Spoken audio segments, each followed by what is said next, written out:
Amém? Peço que os irmãos abram a Bíblia de vocês em Salmo 78, versículo 1 ao 7. Quem que traz Bíblia física ainda para a igreja? Que é uma coisa que... Aí ergue a Bíblia quem trouxe Bíblia física. Com a facilidade do celular e tudo mais, a gente às vezes acaba, né? Mas eu ainda sou... Eu sou bem antigo, gente. Até a Bíblia física é o que eu prefiro. Mas o importante é que a palavra de Deus está sendo também espalhada através das mídias, né? Isso é bom também, isso é bênção de Deus. Vamos lá, Salmos 78, versículo 1 até o versículo 7. Todos acharam? Assim diz a palavra do Senhor. Povo meu, escute o meu ensino, incline os ouvidos para o que eu tenho a dizer. Em parábolas abrirei a minha boca, proferirei enigmas do passado. O que ouvimos e aprendemos, o que os nossos pais nos contaram. Não os esconderemos dos nossos filhos. Contaremos à próxima geração os louváveis feitos do Senhor, o seu poder e maravilhas que ele fez. Ele decretou estatutos para Jacó, e em Israel estabeleceu a lei, e ordenou aos nossos antepassados que as ensinassem aos seus filhos, de modo que a geração seguinte a conhecesse, e também os filhos que ainda nasceriam, e eles, por sua vez, contassem aos seus próprios filhos. Então eles porão a confiança em Deus, não esquecerão dos seus feitos e obedecerão os seus mandamentos. Vamos orar. Senhor, muito obrigado por este culto. Obrigado por esta palavra, que o Senhor esteja me usando nesse momento apenas como um simples servo, uma simples ferramenta em tuas mãos. Eu sou um homem como qualquer outro, que o Senhor perdoe os meus pecados e que o Senhor me use, Senhor, para a glória do teu santo nome, para a edificação do teu povo que está aqui para ouvir a tua voz e não a minha. Muito obrigado, Senhor, essa oração que nós fazemos em nome de Jesus. Amém. Mês da família. Na semana passada nós falamos sobre construir a nossa casa na rocha, Obrigado, Ju. Sobre o que é construir a nossa casa na rocha e construir a nossa casa na areia. E nós deixamos bem claro que construir a nossa casa na rocha não é simplesmente vir à igreja. Jesus ele diz o seguinte no final do Sermão do Monte, em Mateus capítulo 7. Ele diz assim: aquele que ouve e pratica as minhas palavras é um homem sensato que construiu a sua casa na rocha. Vieram ventos, vieram tempestades, mas a casa se manteve firme porque ela tinha alicerces. Então Jesus diz, olha, não adianta vocês ouvirem a minha mensagem, não adianta vocês lerem a Bíblia, não adianta vocês virem à igreja, porque se vocês não colocarem em prática, a casa de vocês ainda está na areia. E da mesma forma do que o outro, verão os ventos e as tempestades, só que casa construída na areia significa casa sem alicerce, e ela cairá. E hoje nós vamos falar também sobre uma questão importante. Nós vamos falar sobre, especialmente, as nossas crianças. Quem aqui tem criança em casa? Quase todos aqui têm criança, não é? E quando nós falamos sobre família, não tem como nós deixarmos de falar sobre as nossas crianças. Falar sobre criança é falar sobre a igreja do amanhã. Falar sobre criança é falar em algo que, no meu entendimento, é o ministério mais importante da vida de uma igreja. Eu não estou falando isso aqui sem nenhum tipo de demagogia. Para mim, no meu entendimento, o ministério infantil ele é o ministério mais importante que uma igreja pode ter. Porque uma igreja sem ministério infantil, uma igreja que não investe nas crianças, é uma igreja que não tem futuro. É uma igreja que não está preparando a próxima geração e contando à próxima geração os grandes feitos do Senhor. Em Provérbios 22:6, Salomão diz, ensina a criança no caminho em que deve andar, e quando ainda for velho, não se desviará dele. A nossa responsabilidade, quem tem criança aqui em casa, seja você pai, tio, avô, Deus muitas vezes nos coloca como tutores de crianças. A nossa responsabilidade é preparar a próxima geração, contando quem é o Deus que você crê. Você crê em Deus? Você crê em Deus? Passe isso para a próxima geração. Mas como que eu passo algo para alguém? Como que eu ensino algo para alguém? Primeiro eu tenho que conhecer. Se eu não sei, se eu não conheço, eu não tenho nada para passar adiante.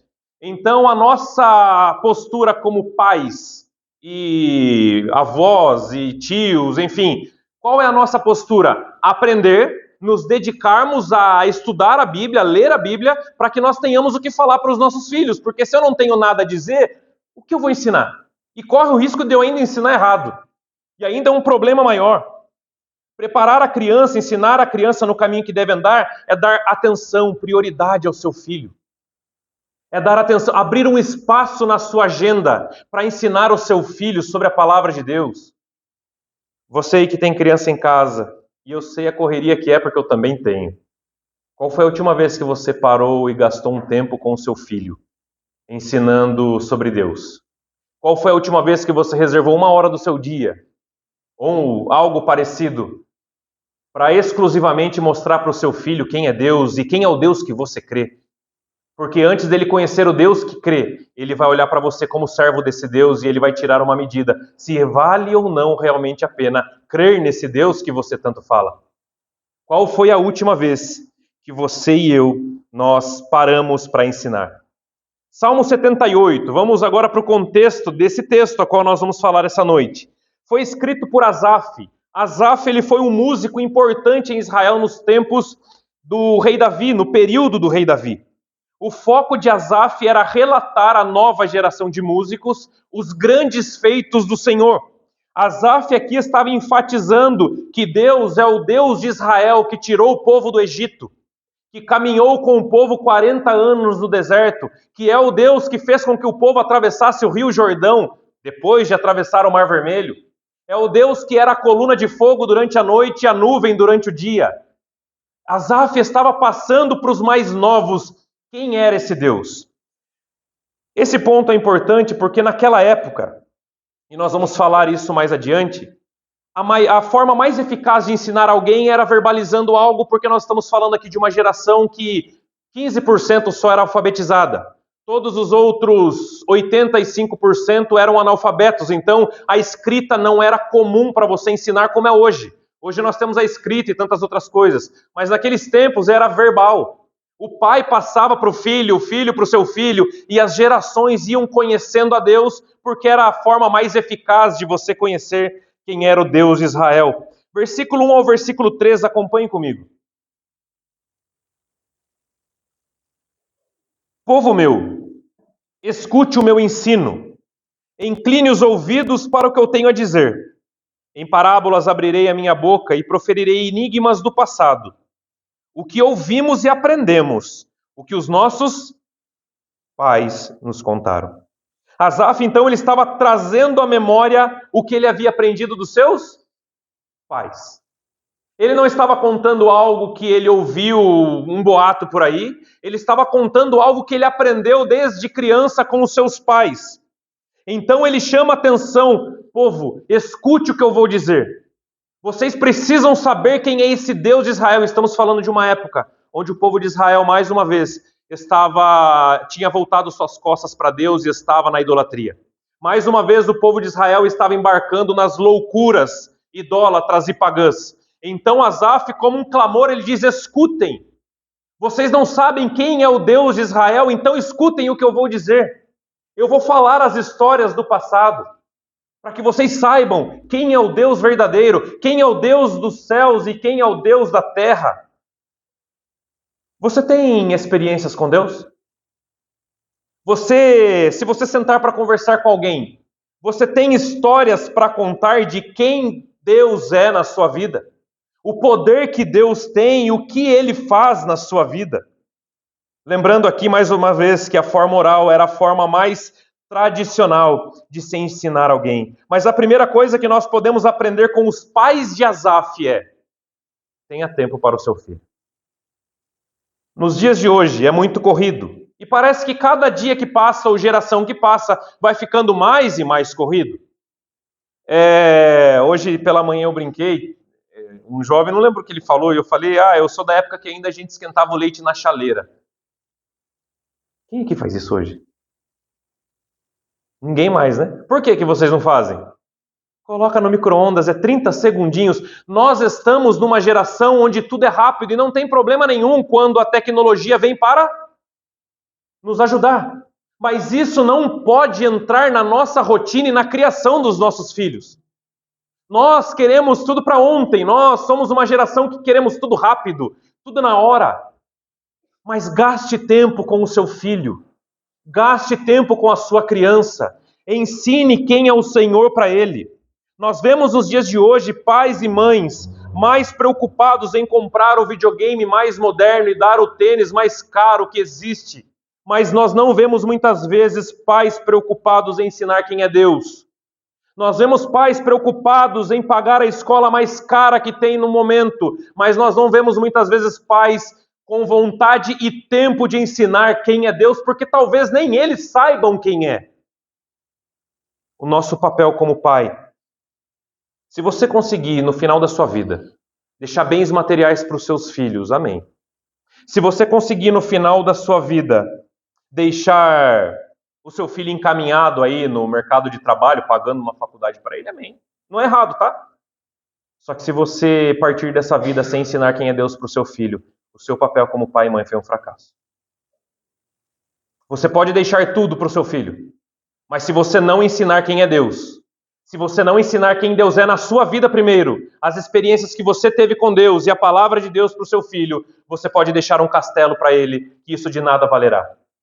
Salomão, ele diz que é melhor comer o pão com Deus do que um banquete sem ele. É melhor você comer o pão com Deus do que um banquete sem ele. Portanto, nós vemos que nós temos que priorizar como pais, nós temos que priorizar o ensino do nosso Deus aos nossos filhos. Sabe por quê? Pare para pensar hoje o que o seu filho teria a contar de Deus. Se o seu filho daqui a pouco, daqui 10, 15 anos, ele vai ter a família dele. Hoje, você pensando no seu filho, o que ele teria para contar para os filhos dele? O que ele teria para contar para os netos?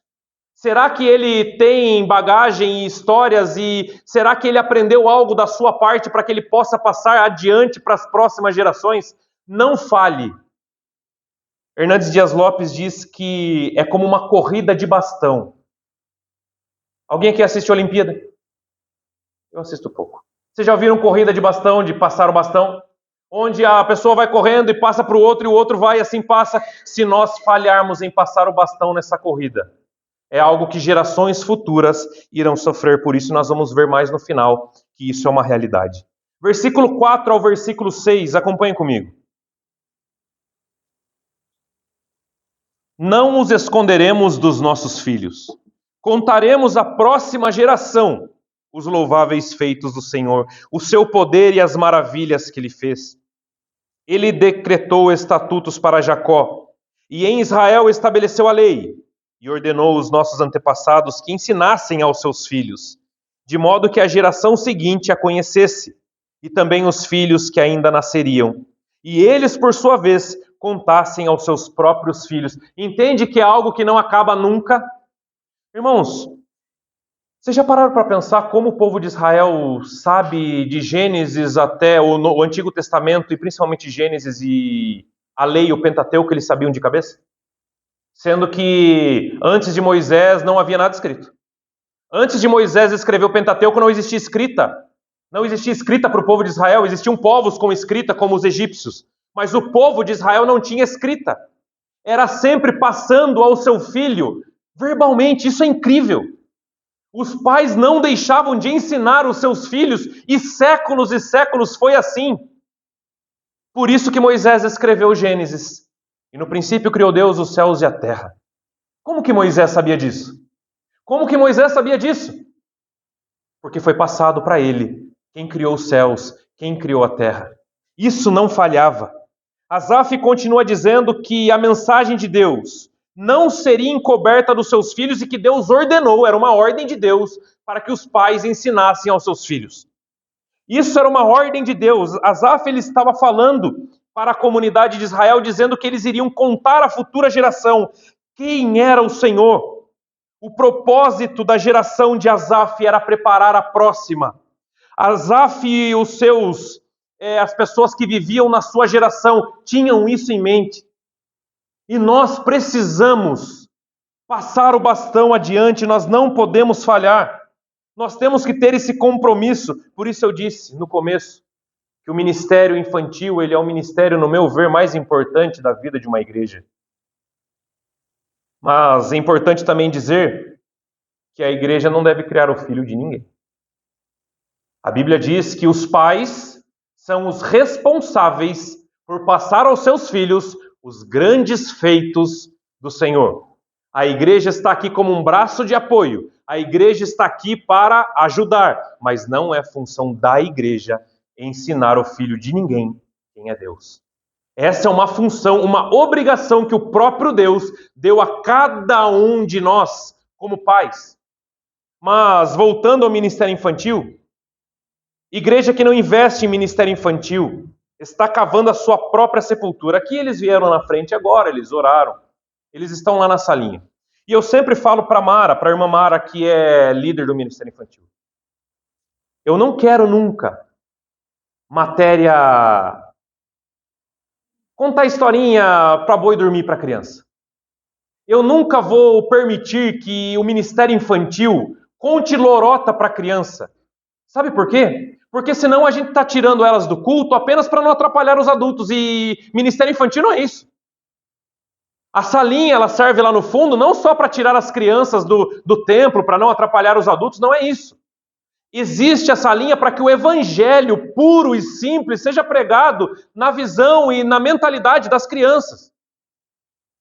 Então o ministério infantil ele prega o evangelho. Ele prega o evangelho. No mês que vem nós vamos batizar uma criança de 10 anos. E eu fiquei surpreso com ele. Eu sou muito cauteloso, 9, 10, 11 anos. E quem me conhece sabe, eu nunca incentivo ninguém a se batizar. Não é? Nunca incentivei. Você não quer? Puxa, vamos lá, olha, vamos lá. A Bíblia diz que nós temos que crer em Jesus e a nossa fé, ela nos moverá para esse fim. Mas eu perguntei para esse menino, por que? Segunda vez já que ele veio falar comigo, comentou. Daí ele foi lá no meu gabinete, parecia um homem adulto. Pastor, eu quero conversar com você. Eu até fiquei com medo. Falei, o que será que esse menino quer? Eu quero me batizar. Eu falei, por quê?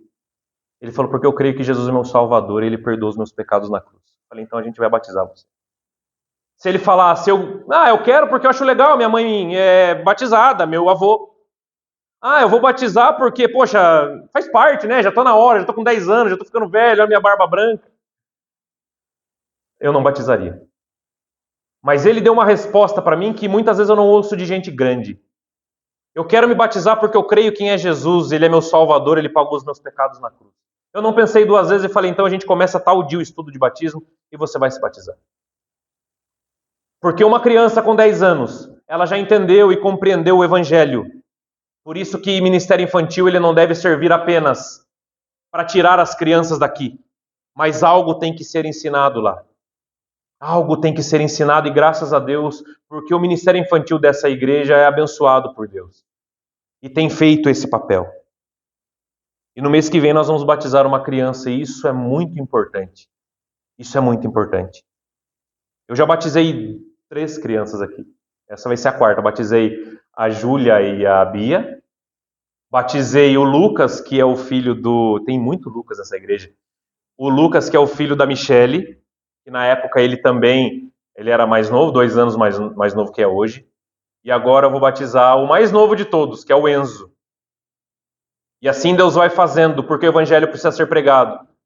E através dessa atitude do Enzo, o João Pedro já chegou para mim e disse, quando vai ser a minha vez?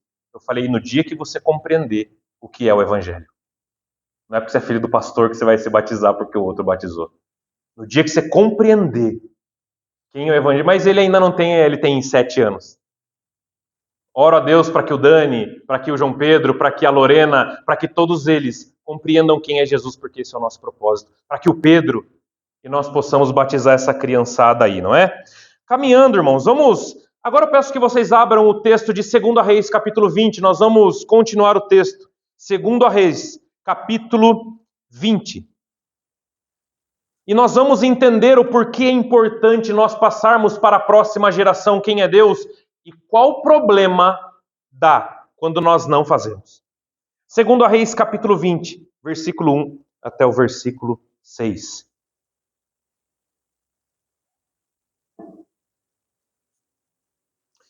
Assim diz a palavra do Senhor: naquele tempo Ezequias ficou doente e quase morreu. O profeta Isaías, filho de Amós, foi visitá-lo e lhe disse: assim diz o Senhor: ponha em ordem a sua casa, pois você vai morrer e não se recuperará. Ezequias virou o rosto para a parede e orou ao Senhor: lembra-te, Senhor, como eu tenho te servido com fidelidade e com devoção sincera. Tenho feito o que tu aprovas. Ezequias chorou amargamente. Antes de Isaías deixar o pátio intermediário, a palavra do Senhor veio a ele: volte e diga a Ezequias, líder do meu povo: assim diz o Senhor, Deus de Davi, seu predecessor: ouvi a oração e vi as suas lágrimas, e o curarei. Daqui a 3 dias você subirá ao templo do Senhor. Acrescentarei 15 anos à sua vida, e livrarei você e esta cidade das mãos do rei da Síria. Defenderei esta cidade por causa de mim mesmo e do meu servo Davi. Então disse Isaías, até o 6. Essa história é do rei Ezequias. Alguém aqui já ouviu falar no rei Ezequias? Se você já leu Isaías, o profeta Isaías, provavelmente você sabe quem é o rei Ezequias. Ezequias, ele não cumpriu o seu papel como pai. Ezequias não passou o bastão adiante. Aqui nós estamos falando de um rei que assumiu o trono de Israel, do Reino do Sul, Judá, quando ele tinha 20 anos de idade. Ezequias, então, ele assume, e Ezequias teve um pai chamado Acás, que foi o rei Acás, que foi um monstro. Acás, ele foi idólatra. Acás, ele ergueu monumentos no templo do Senhor para Baal e deuses pagãos. Acás, ele era tão monstruoso que ele sacrificava seus filhos ao deus Baal, ele queimava suas crianças.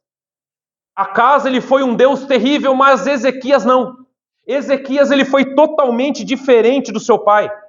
Ezequias não se contaminou. Ezequias foi um rei diferente, ele limpou toda a sujeira que seu pai deixou. Ele derrubou os templos pagãos em Jerusalém. Ele fez tudo que o seu pai não havia feito. Ezequias foi ferramenta de Deus para que o povo se voltasse para Deus.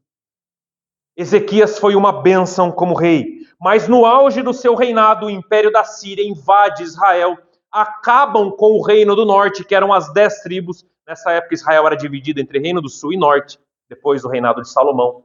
Então os assírios invadem e acabam com o reino de Samaria, onde a capital era Samaria. Então eles caminham para o reino do sul. Eles chegam em Jerusalém e cercam Jerusalém com 183 mil soldados assírios, fortemente armados, e que provavelmente destruiriam Jerusalém. Os assírios eram o povo mais forte daqueles tempos. Alguns dizem que os assírios eles entravam nas cidades e quando conquistavam as cidades, eles decapitavam todos os homens e crianças e empilhavam as suas cabeças nas portas da entrada das cidades para mostrarem o seu poder e a sua força. Estamos falando aqui do Império da Síria, que naquele tempo era mais fortemente armado do que o povo de Israel e qualquer outro. Portanto, Ezequias ele estava agora doente, porque nesse mesmo dia que ele descobre que os assírios iriam destruir Jerusalém, ele contrai uma úlcera severa. Ezequias fica com uma úlcera severa, e então Deus ele diz que ele morreria e era para ele colocar a casa dele em ordem. Isso me intrigou. Deus manda Isaías ir falar para Ezequias que ele morreria, mas primeiro ele tinha que fazer o quê? Colocar a sua casa em ordem. Esse texto, essa história que eu estou contando, inspirou o salmista a escrever o Salmo 46, que diz: o Senhor é o meu refúgio e minha fortaleza, auxílio sempre presente na adversidade. O salmista estava dentro das muralhas de Jerusalém quando compôs esse salmo na época do rei Ezequias.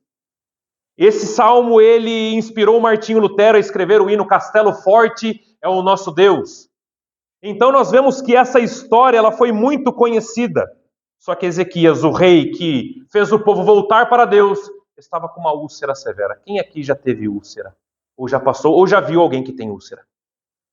Para os dias de hoje é severo. Imagine para a época onde a medicina não tinha cura e não tinha coisa alguma para que uma úlcera fosse curada. Ezequias estava morrendo. Mas então ele vira para a parede e clama a Deus e diz: Senhor, o Senhor tem visto como eu tenho sido fiel ao Senhor. Então Deus, no mesmo momento, ele diz para Isaías: volta lá e diz para ele que eu vou dar mais 15 anos. Eu não sei se eu ficaria feliz ou triste com essa notícia. Você já pensou, Deus falou: vou dar mais 15 anos, conta aí. Você contaria, gente? Chegou no 14º ano, você já fica, é o ano que vem. Mas Deus diz para Ezequias: você vai viver mais 15 anos, você estará curado da úlcera. Só que coloque em ordem a sua casa, não se esqueça disso. Nesse mesmo dia, a Bíblia diz que Deus mandou um anjo do céu, onde matou 185 mil soldados assírios, e o povo de Israel não precisou nem tirar a espada da bainha para lutar. Deus, ele matou 185 mil soldados através de um anjo. O povo de Israel, os judeus, ficaram em pé, sem precisar dar um tapa em ninguém, porque Deus cumpriu tudo o que ele havia prometido. Só que Ezequias não colocou a sua casa em ordem. Ele fez tudo o que era para fazer, só que ele não colocou a sua casa em ordem. Vamos ver o que aconteceu. Vamos ver o que aconteceu. Essa expressão colocar a casa em ordem, sabe o que representa?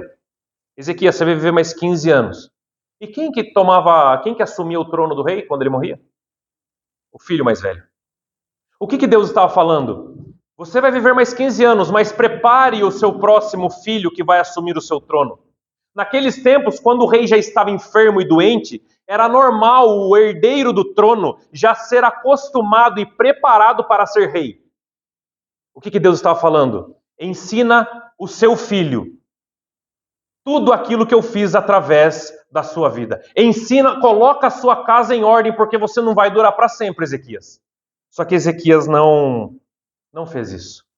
Ezequias falhou no seu papel de pai. Ele foi um ótimo rei, mas ele foi um péssimo pai.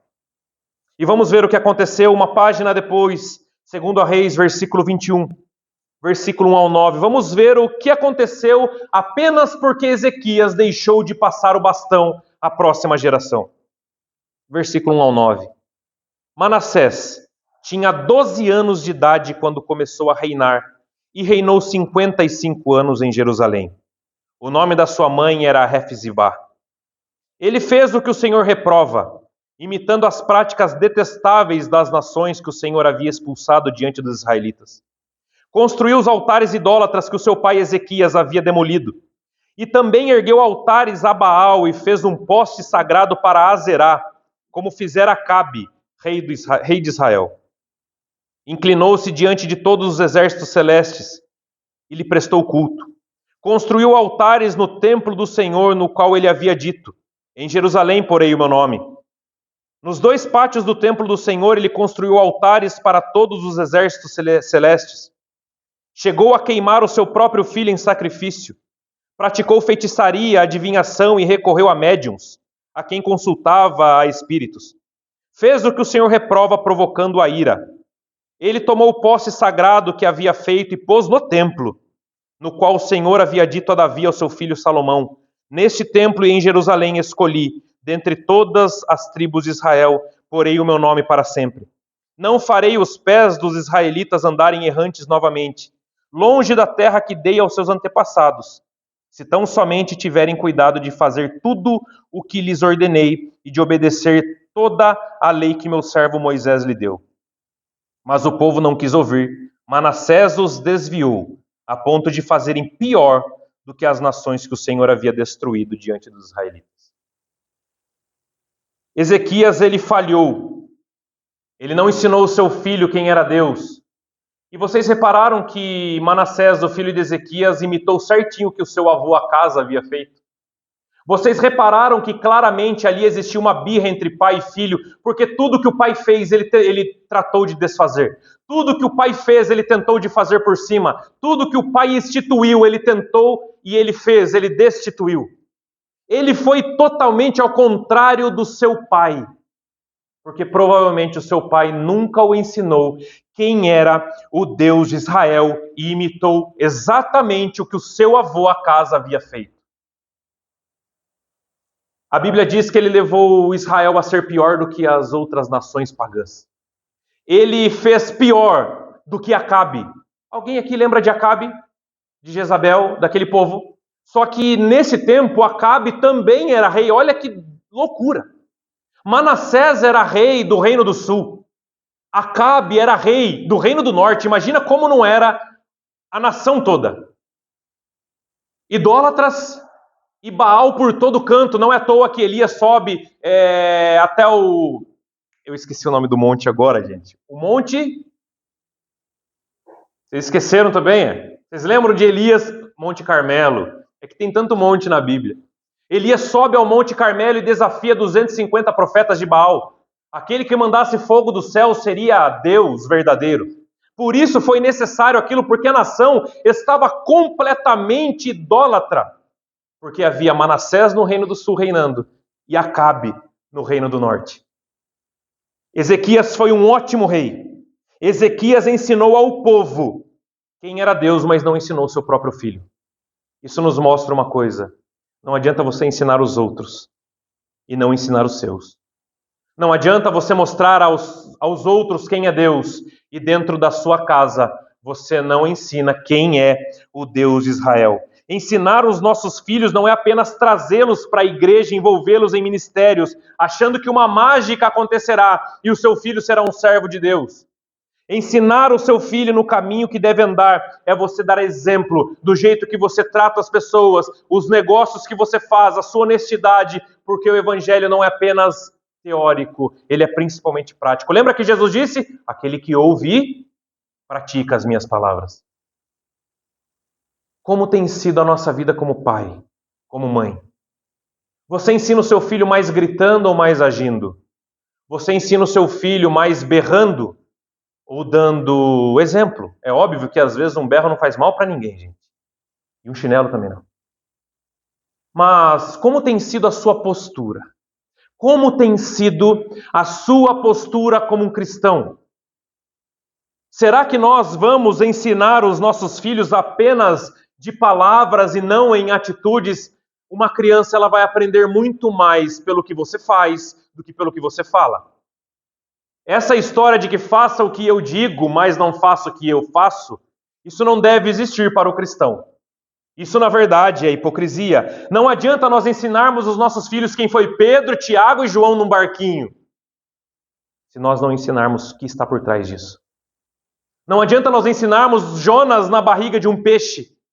Não adianta nós ensinarmos que um meninote acertou uma pedrada na cabeça de um gigante de 2,90 metros de altura, sem ensinar o que estava por trás de tudo isso. A Bíblia não é entretenimento para o seu filho, ela é alimento para o seu filho.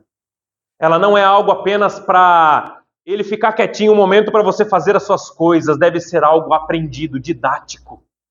Algo que entra na cabeça e desce para o coração. E para isso nós precisamos gastar tempo. Seja o professor do seu filho dentro de casa. Seja a professora do seu filho dentro de casa.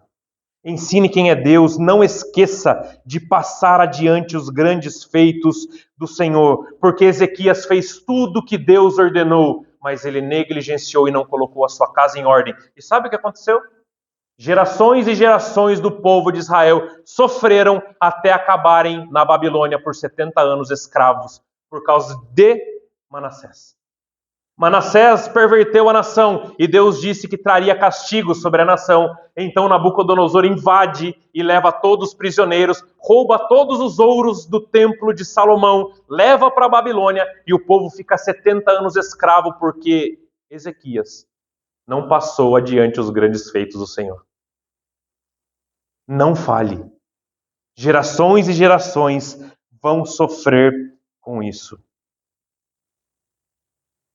Versículo 7, para nós caminharmos para o final. Agora em Salmos, né? Que nós estávamos lá, Salmo 78, versículo 7. Então eles porão a confiança em Deus, não esquecerão os seus feitos e obedecerão aos seus mandamentos. Quando você ensina quem é Deus dentro da sua casa e dá exemplo, se coloca como exemplo, os seus filhos vão aderir àquilo. Aqui eu não estou falando que você é responsável pela conversão do seu filho. Ninguém é responsável pela conversão de ninguém. Mas quando você mostra quem é Deus e dá exemplo dentro de casa, ele já tem 50% de informações sobre quem é Deus. Ele já sabe quem é Deus e qual caminho ele deve seguir. Agora a responsabilidade é toda dele. Mas quando nós, muitas vezes, colocamos obstáculos para as crianças, nós vamos prestar contas para Deus. Certa vez Jesus disse o seguinte: ai daquele que impedir um desses pequeninos de vir a mim. Seria melhor que tivesse amarrado uma pedra no seu pescoço e se lançado no mar. Jesus ele está dizendo que haverá punição severa àqueles que aqueles que impedem uma criança de ir até Deus, aqueles que não mostram o caminho de ir até Deus. Seria melhor que eles amarrassem uma pedra de moinho no pescoço e se lançassem no mar. O que quer dizer isso? Se você amarra uma pedra pesadíssima e se joga no mar, você vai para as profundezas e vai morrer certamente. E Jesus disse que seria melhor fazer isso, porque naquele dia haverá rigor para essas pessoas. Irmãos, algum tempo atrás houve um evento LGBT em São Paulo, onde houve o maior número de crianças registradas da história, com bandeiras e bandeiras dizendo a seguinte frase: também existe crianças trans. O maior número de crianças já registrados na história foi esses dias num evento LGBT. Existem crianças sendo ensinadas desde muito cedo a fazerem o que querem, quando querem.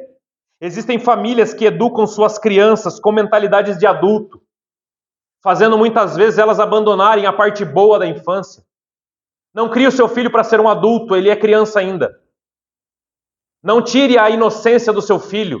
Cuidado com o que ele assiste, o que ele joga, com quem ele conversa.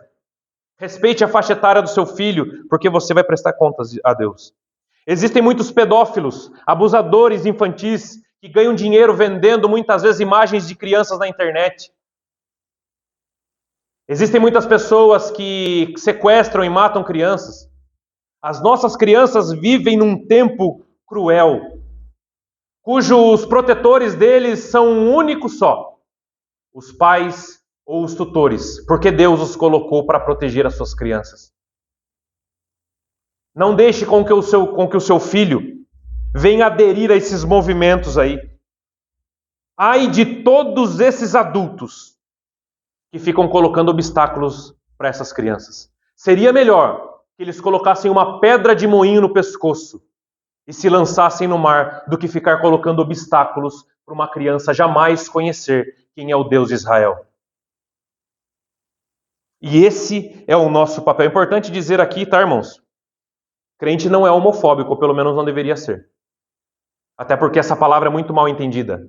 Homofobia não é se você concorda ou não com algo, é você incitar alguém a agredir, matar e, enfim, tentar o mal contra a vida de um homossexual. Isso ninguém deve fazer. Temos que respeitar porque são pessoas que merecem respeito como qualquer outro. É um pecado, como qualquer outro. Isso é homofobia. Agora, você se posicionar e dizer o que a Bíblia diz, isso não é homofobia, é apenas você saber os seus princípios. Isso é homofobia, então os cristãos não deveriam ser, pelo menos. Pelo menos não é isso que nós fazemos aqui. Mas ai de todas essas pessoas que abusam de crianças. Ai de todas essas pessoas que muitas vezes criam os seus filhos longe dos caminhos do Senhor, sabendo que haverá um juízo que se aproxima. Ai de cada uma dessas pessoas, porque naquele dia prestará contas a Deus. E a Bíblia diz que um por um prestará contas a Deus, e essa matéria das crianças vai ser uma das mais importantes, segundo Jesus. O que você vai falar naquele dia? O seu papel de pai, de mãe ou de tutor está sendo bem feito? Você tem ensinado o seu filho quem é Deus? Quais são os caminhos? Se o seu filho, depois de grande, não se converter a Deus, aí é um problema dele. Mas o seu papel de passar o bastão não pode falhar. Nós temos que ser o sal da terra e a luz do mundo. A igreja tem que aceitar a todos, mas não a tudo. Martin Luther King Jr. diz que o que mais assustava ele não era o barulho dos maus, era o silêncio dos bons. Não era o barulho dos ímpios, mas era o silêncio da igreja. Crie o seu filho nos caminhos do Senhor, ensina a criança no caminho que ela deve andar, tenha essa atitude. Irmãos, não sei se os irmãos sabem, mas principalmente na Europa, as igrejas estão sumindo. Igrejas têm desaparecido e os islâmicos, os muçulmanos têm tomado a Europa. Sabe por quê? E a Europa, não sei se os irmãos lembram, na época da Reforma Protestante, esse ano nós comemoraremos 508 anos, o maior evento da igreja depois de Pentecostes, a qual a igreja em si, o evangelho, voltou ao tema aonde a Igreja Católica nos tempos havia colocado a vida religiosa das pessoas no buraco. Onde Martinho Lutero pregou suas 95 teses em 1517, 31 de outubro de 1517. A Europa estava radiante. A Holanda era praticamente toda cristã, a Alemanha, tantos países de primeiro mundo eram praticamente 100% cristãos. Mas isso mudou muito. Nós vemos muitas igrejas tradicionais como batistas, presbiterianos, metodistas, que são muito fortes desde aquela época porque nós somos oriundos pós-reforma. Nós vemos muitas igrejas históricas que já viraram bares e botecos. Fecharam, foram compradas e hoje muitas vezes são até museu. Porque os europeus deixaram de contar à próxima geração quem é Deus. Deixaram de contar à próxima geração quem é Deus. Se errarmos na preparação das nossas crianças, pode ter certeza que daqui 20 ou 30 anos, se nós hoje temos uma igreja de 75 membros, amanhã teremos de 20, 15. E assim sucessivamente. Que nós não possamos falhar nisso. Trabalhe. Deixe bens para os seus filhos, isso é positivo. Isso facilita a vida deles quando eles forem adultos. Se você puder. Pague a faculdade do seu filho se você puder. Se não puder também, está tudo bem, ele que corra atrás dele. Dê o que você pode dar de melhor, mas entenda que nada pode ser melhor ou maior do que você ensinar o evangelho para o seu filho.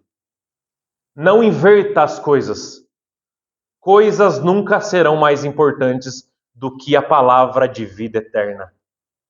Porque se o seu filho ou a sua filha crer um dia no Senhor, ela vai poder dizer: o meu pai e minha mãe me ensinaram. Timóteo, o grande Timóteo, companheiro de Paulo, sabe como ele se converteu? Paulo diz: Timóteo, continue pregando o evangelho, o mesmo evangelho que você aprendeu da sua mãe e da sua avó, Lloyd. Timóteo aprendia de dentro de casa. Então coloque isso na sua cabeça, não existe nada mais importante do que você não apenas falar o evangelho, mas viver o evangelho dentro da sua casa. Amém, irmãos? Vamos cuidar das nossas crianças. Vamos orar.